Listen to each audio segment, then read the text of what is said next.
आदरणीय अध्यक्ष महोदय, मैं आपको धन्यवाद देना चाहती हूं कि इस महत्वपूर्ण मुद्दे पर आपने मुझे बोलने का मौका दिया।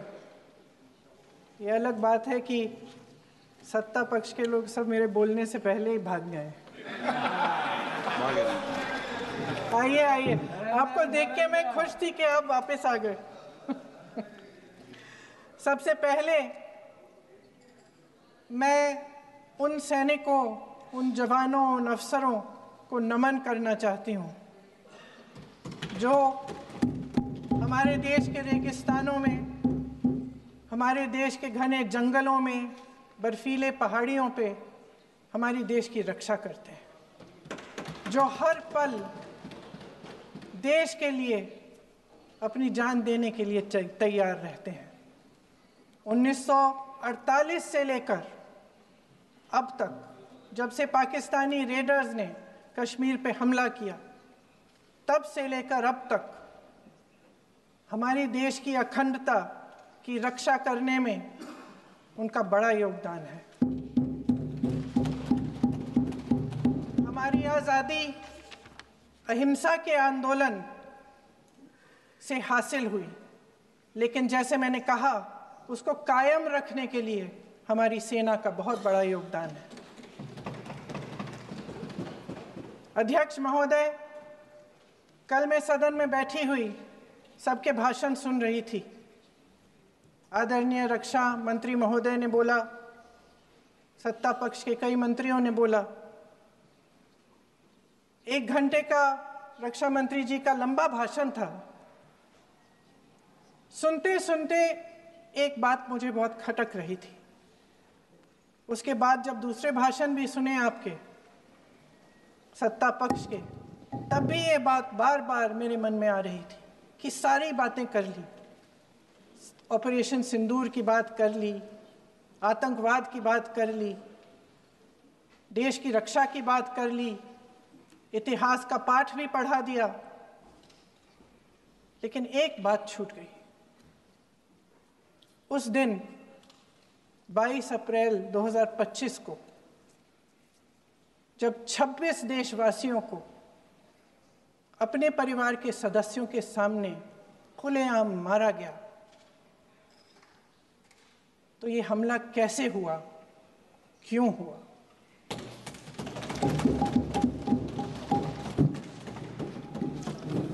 अध्यक्ष महोदय, ये लोग बैसारन वैली में, पहलगाम के पास कश्मीर में क्या कर रहे थे?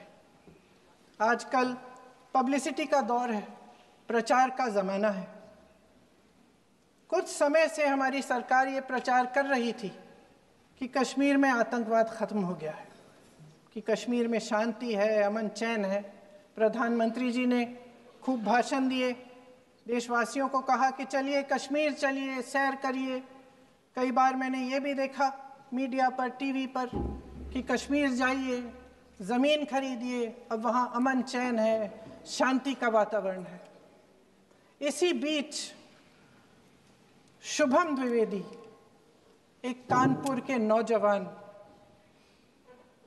और उनके पूरे परिवार ने तय किया कि वो कश्मीर जाएंगे। शुभम द्विवेदी की 6 महीने पहले शादी हुई थी।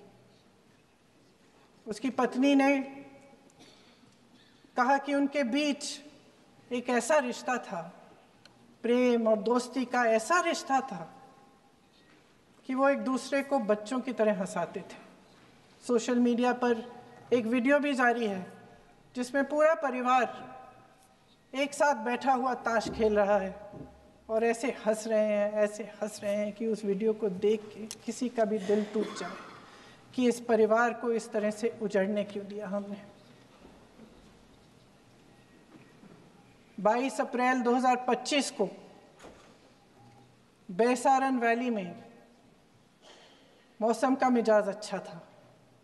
जैसे हर रोज़ लगातार 1000 से 1500 लोग वहाँ पहुँचते थे, उसी तरह से उस दिन भी तमाम पर्यटक वहाँ पहुँचे। वहाँ का रास्ता आसान नहीं है अध्यक्ष महोदय जी, जंगल से जाना पड़ता है, पहाड़ों के बीच जाना पड़ता है, घोड़े से जाना पड़ता है। ये परिवार वहाँ पहुँचे, मौसम सुहाना था, उनके बच्चे ट्रैम्पोलिन पे खेल रहे थे, कोई जिपलाइन कर रहा था, कोई चाय पी रहा था, तो कोई कश्मीर की सुंदर वादियों की ठंडी हवा का मज़ा ले रहा था।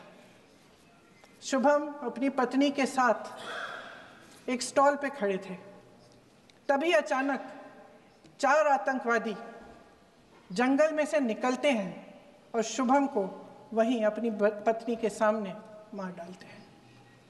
उसके बाद वे वहाँ से पूरे वैली में 1 घंटे के लिए लोगों को चुन चुन कर मारते हैं। किसी के पति को अपनी पत्नी के आंखों के सामने, किसी के पिता को अपने बेटे के सामने, चुन चुन कर 26 लोगों को मार डालते हैं। शुभम की पत्नी घबराकर वहां से भागने की कोशिश करती है, अपनी जान बचाने के लिए जंगल की तरफ दौड़ती है। वहां पता चलता है कि तमाम लोग जंगल की तरफ दौड़े हैं और अपनी जान बचाने की कोशिश कर रहे हैं। कोई अपने बेटे का हाथ पकड़ के पहाड़ों पर घसीटता हुआ जा रहा है, कोई कश्मीरी घोड़े वालों और गाइडों की मदद लेते हुए चले जा रहा है। कोई रास्ता नहीं है, कोई तरीका नहीं है, लेकिन किसी न किसी तरह से शुभम की पत्नी के शब्दों में किसी ऐसी शक्ति ने हमको बचा कर रखा कि हमें किसी न किसी तरह से हम अकेले नीचे पहुंचे। और मैं उनके लफ्ज पढ़ना चाहती हूं, क्योंकि उन्होंने कहा कि इस पूरे समय जब 1 घंटे के लिए चुन चुन कर भारतीय नागरिकों को मारा जा रहा था, इस पूरे समय उसे एक सुरक्षाकर्मी नहीं दिखा, एक सैनिक नहीं दिखा।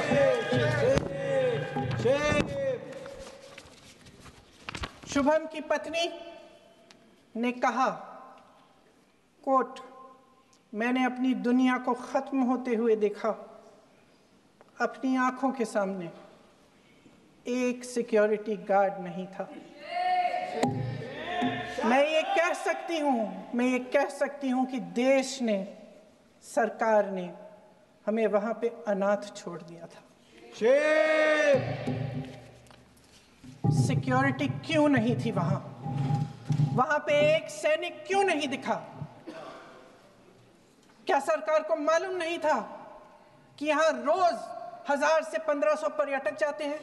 क्या सरकार को मालूम नहीं था कि यहाँ के पहुंचने के लिए जंगल के रास्ते से जाना पड़ता है? अगर कुछ हो जाएगा तो लोग वहां से निकल नहीं पाएंगे। एक चिकित्सा का इंतजाम नहीं था, फर्स्ट एड का इंतजाम नहीं था, कोई इंतजाम नहीं था, ना सुरक्षा का ना फर्स्ट एड का। इन लोगों को भगवान भरोसे छोड़ दिया गया। ये लोग वहां पे इस सरकार के भरोसे गए और इस सरकार ने उन्हें भगवान भरोसे छोड़ दिया।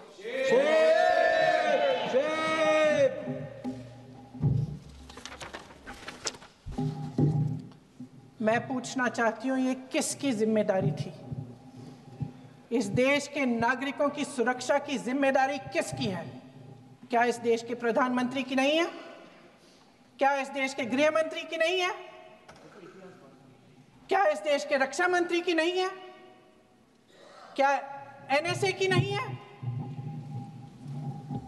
अध्यक्ष महोदय, पहलगाम हमले से सिर्फ 2 हफ्ते पहले हमारे गृह मंत्री महोदय जी कश्मीर गए थे। किस लिए गए थे? जो सुरक्षा की व्यवस्था है इसको देखने के लिए गए थे, इसको रिव्यू करने के लिए गए थे।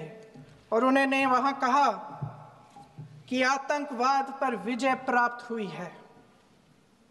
ये 2 हफ्ते पहले है।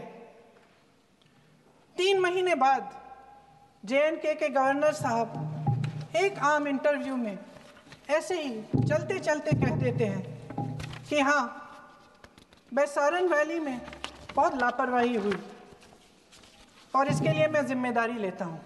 ऐसे ही चलते चलते, और वो बात होती है, ख़त्म भी वहाँ होती है और वहीं ख़त्म हो जाती है।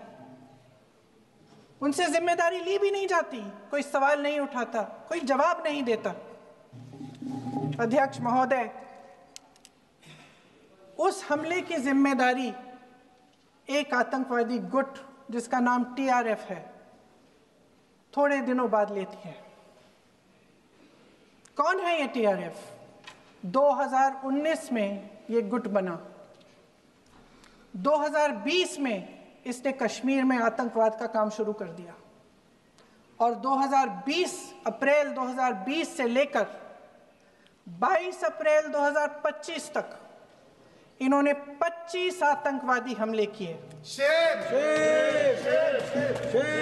गृह मंत्री महोदय ने जब यूपीए सरकार के समय के आतंकवादी हमले गिने तो लगभग 25 गिनवाए थे अभी अपने भाषण में। इस गुट ने कश्मीर में 25 हमले 2020 और 2025 के अंदर एक पूरी लिस्ट है इन हमलों की। मेरे पास इतना समय नहीं है इसलिए मैं एक एक को नहीं पढ़ना चाहती, लेकिन मैं इतना कहूंगी कि इनमें रियासी का हमला भी था 2024 का, जिसमें 9 लोग मारे गए और 41 लोग घायल हुए। कुल मिलाकर 2020 से लेकर 22 अप्रैल 2025 तक TRF ने 41 सेना और सुरक्षा कर्मियों की हत्या की, 27 सिविलियन की हत्या की और 54 लोगों को घायल किया था। भारत सरकार ने TRF को आतंकवादी संगठन का दर्जा कब दिया?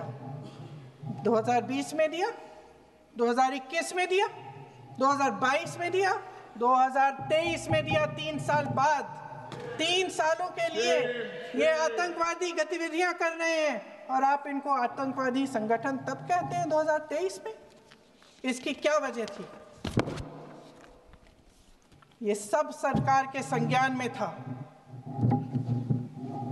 और आप मुझे बताना चाहते हैं, सत्ता पक्ष के नेता बताना चाहते हैं कि ये सब आपके संज्ञान में था, लेकिन कोई भी एक ऐसी एजेंसी नहीं है हमारी सरकार की जिसको पता चला कि ऐसा हमला, ऐसा भयानक हमला होने जा रहा है हमारे देश में, कि पाकिस्तान में बैठे हुए इस हमले की योजना बन रही है कि हम भारत जाके हैवानियत करेंगे, 26 लोगों को मार डालेंगे और हमें पता ही नहीं है। क्या ये हमारी एजेंसियों की विफलता है कि नहीं है? ये बहुत बड़ी विफलता है, एक बहुत बड़ी विफलता है। जानते थे कि ये गुट है, जानते थे कि 5 सालों से ये आतंकवादी हमले कर रहा है, अध्यापकों को मारा, आर्मी के बड़े बड़े अफसरों को मारा, आम जनता को मार डाला, पुलिस वालों को मार डाला, और आप इन पे निगरानी नहीं रख रहे थे। और ये जो एजेंसियां हैं इनकी जिम्मेदारी कौन लेगा? क्या आईबी चीफ ने अपना इस्तीफा दिया? क्या किसी ने इस्तीफा दिया? गृह मंत्री जी के कार्य क्षेत्र में आता है इंटेलिजेंस ब्यूरो। क्या गृह मंत्री जी ने इस्तीफा दिया? इस्तीफा छोड़िए, जिम्मेदारी ली।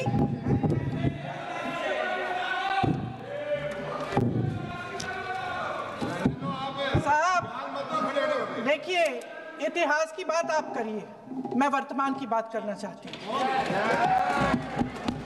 आपको तो एक बहाना चाहिए, आपको तो एक बहाना चाहिए। पूरे परिवार का नाम गिनवा देते हैं। अरे अपनी जिम्मेदारी खुद लीजिए। 11 सालों के लिए तो सत्ता में आप हैं। अभी नेहरू को छोड़ नहीं रहा। कल माननीय गौरव गोगोई जी ने अपने भाषण में पूछा गृह मंत्री जी से, क्या आपकी जिम्मेदारी नहीं थी? मैं देख रही थी। राजनाथ जी, रक्षा मंत्री जी यूं अपना सर हिला रहे थे, कुछ बोले नहीं। अंदर से ये महसूस हुआ होगा कि यहाँ कुछ जिम्मेदारी थी, लेकिन माननीय गृह मंत्री महोदय जी हंस रहे थे, वे हंस रहे थे।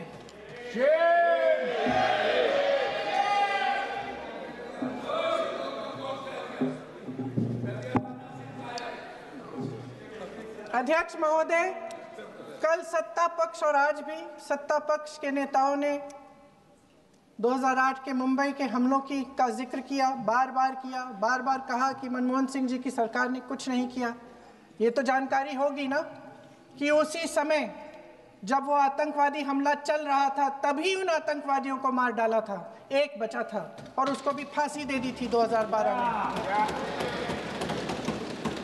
महाराष्ट्र के मुख्यमंत्री ने इस्तीफा दिया,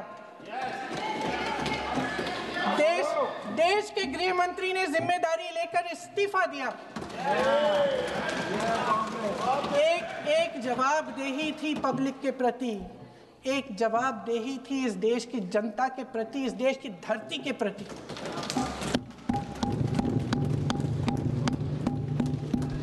राजनाथ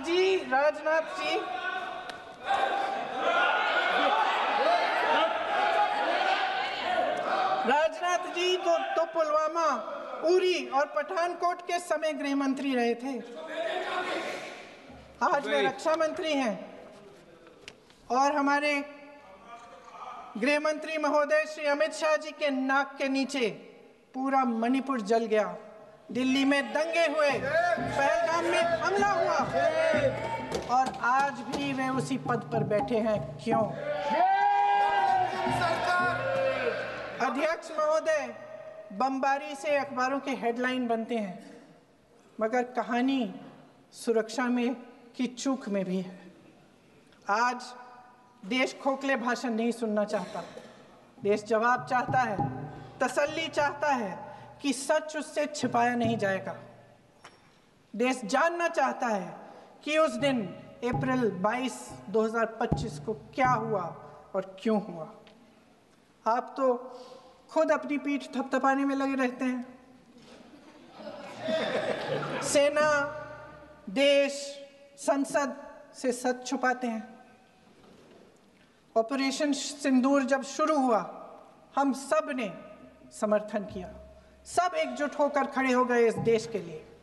दोबारा होगा, दोबारा खड़े हो जाएंगे। अगर हमारे देश पे हमला होता है तो यहाँ इस सदन में किसी भी पार्टी का हो, कोई भी हो, सब आपका समर्थन करेंगे। और हमें अपनी सेना पर गर्व है कि उन्होंने इस बार भी दृढ़ता से लड़ाई लड़ी, धैर्य से लड़ाई लड़ी, वीरता से लड़ाई लड़ी। लेकिन इस ऑपरेशन का सिंदूर का क्रेडिट, उसका श्रेय तो हमारे प्रधानमंत्री जी चाहते हैं। सही भी है, ठीक है, सही है, श्रेय ले। ओलंपिक्स में हमारा मेडल आता है, उसका भी श्रेय लेते हैं।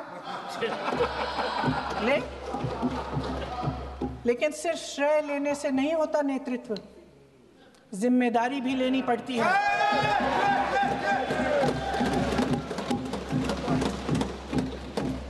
देश के इतिहास में ये पहली बार हुआ, देश के इतिहास में ये पहली बार हुआ कि जंग होते होते ही रुक गई। रुक गई है जी।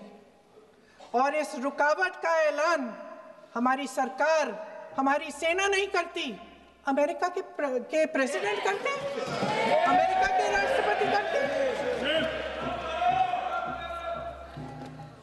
ये हमारे प्रधानमंत्री महोदय की गैर जिम्मेदारी का सबसे बड़ा प्रतीक है।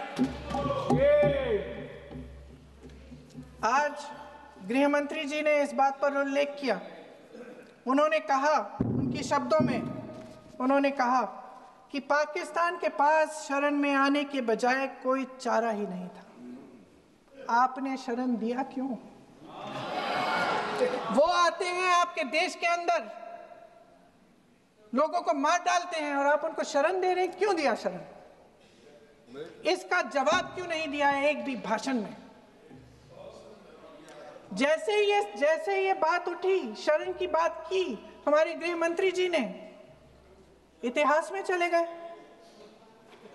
नेहरू ने क्या किया, इंदिरा गांधी ने क्या किया, यहां तक कि मेरी मां के आंसुओं तक चले गए।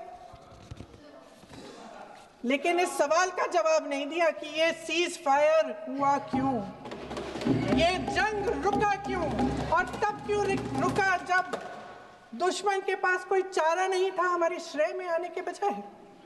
क्यों रुका ये जंग? इसका जवाब नहीं दिया। धन्यवाद। आप देंगे?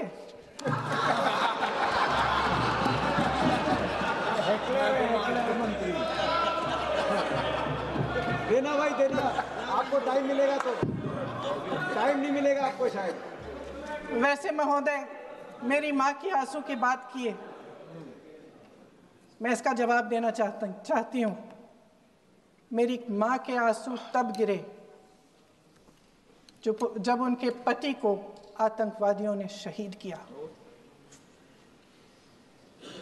जब वे मात्र 44 साल की थी। और आज अगर मैं इस सदन में खड़ी हूँ और उन 26 लोगों की बात कर रही हूँ, मैं इसलिए कर रही हूँ क्योंकि मैं उनका दर्द जानती हूँ, महसूस करती हूँ।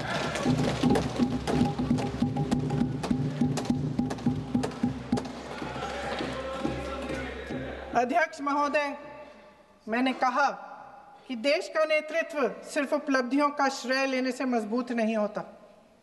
सफलता और विफलता दोनों की जिम्मेदारी लेने से बुलंद होता है। ये सोने का ताज नहीं है, कांटों का ताज है। अध्यक्ष महोदय, जब सरकार झूठी और कायर हो तो वे बहादुर से बहादुर सेना के साहस और पराक्रम को भी कमजोर कर देती है। देश को प्रतिशोध के साथ साथ सबके प्राणों की रक्षा का प्रण चाहिए। सेना की शक्ति के साथ सरकार की सच्चाई भी चाहिए। महान देशभक्त शहीद इंदिरा गांधी जी, जिन्होंने सफल कूटनीति के बल पर अमेरिका के राष्ट्रपति निक्सन का मुकाबला करके पाकिस्तान का विभाजन करवाया, बांग्लादेश बनाया, 1 लाख पाकिस्तानी सैनिकों को आत्मसमर्पण करने पर मजबूर किया, उन्होंने कभी इसका श्रेय लेने की कोशिश नहीं की। ऑपरेशन सिंदूर का मकसद अगर पाकिस्तान को सबक सिखाना था तो शायद ये मकसद अभी अधूरा है, क्योंकि हमारी कूटनीति विफल रही है। इसका प्रमाण यही है कि ऑपरेशन सिंदूर के बाद एक पाकिस्तानी जनरल, जिसके हाथ खून से रंगे थे, अमेरिका के राष्ट्रपति के साथ बैठकर लंच खा रहे थे। अगर ऑपरेशन सिंदूर का मकसद आतंकवाद को खत्म करने का था तो पाकिस्तान को संयुक्त राष्ट्र के आतंकवाद विरोधी समिति का अध्यक्ष चुने जाने से इस मकसद को धक्का लगा है। इसकी जिम्मेदारी कौन लेगा? क्या हमारे प्रधानमंत्री लेंगे? क्या उनमें ये हिम्मत है? नहीं है। अगर इस ऑपरेशन के दौरान हमारे जहाजों का नुकसान नहीं हुआ तो सदन में इसे साफ साफ कहने से क्या डर है? क्यों नहीं कहा है? कल भी रक्षा मंत्री जी ने कहा कि हमारे इंफ्रास्ट्रक्चर का नुकसान नहीं हुआ, तो जहाजों के बारे में भी बता दें, साफ साफ बता दें, क्या हर्ज है? सच्चाई तो है। सवालों से बचने के लिए ये सरकार हमेशा प्रयास करती है। इसकी राजनीतिक कायरता बेमिसाल है। देशवासियों के प्रति जवाबदेही का एहसास ही नहीं है। सच्चाई ये है कि इनके दिल में जनता के लिए कोई जगह नहीं है। सब राजनीति है, सब पीआर है, सब प्रचार है, सब पब्लिसिटी है। देश की जनता के लिए आपके हृदय में कुछ नहीं रहा। बहुत समय हो गया है आप इस प्रचार में ही लिप्त हैं, जनता को देख नहीं पा रहे हैं। जी मानिए। जो पहलगाम में हुआ, खत्म करती हूँ, जो पहलगाम में हुआ उससे हर एक देशवासी के दिल पे चोट पहुंची है। हिमांशी नारवाल की गुहार ने हम सबको शर्मिंदा किया है। इसीलिए मैं आज यहाँ खड़े हुए एक आखिरी बात करना चाहती हूँ।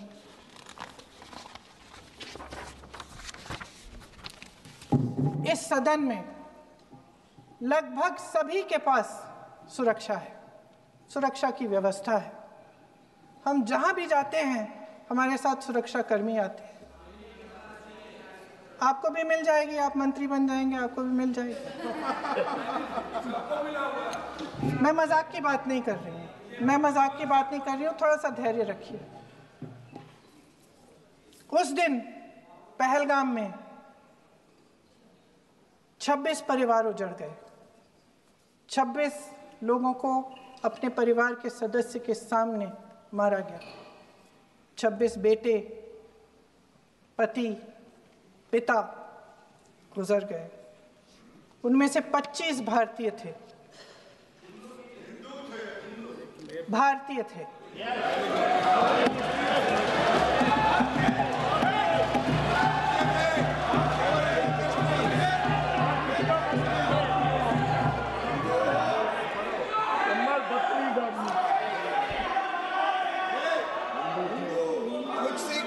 जितने भी लोग बैसारन वैली में थे और जो 25 भारतीय मारे गए, उनके लिए कोई सुरक्षा नहीं थी, कोई सुरक्षा नहीं थी। आप कितने भी ऑपरेशन कर डालें, आप इस सच्चाई के पीछे छुप नहीं सकते, इसे नकार नहीं सकते।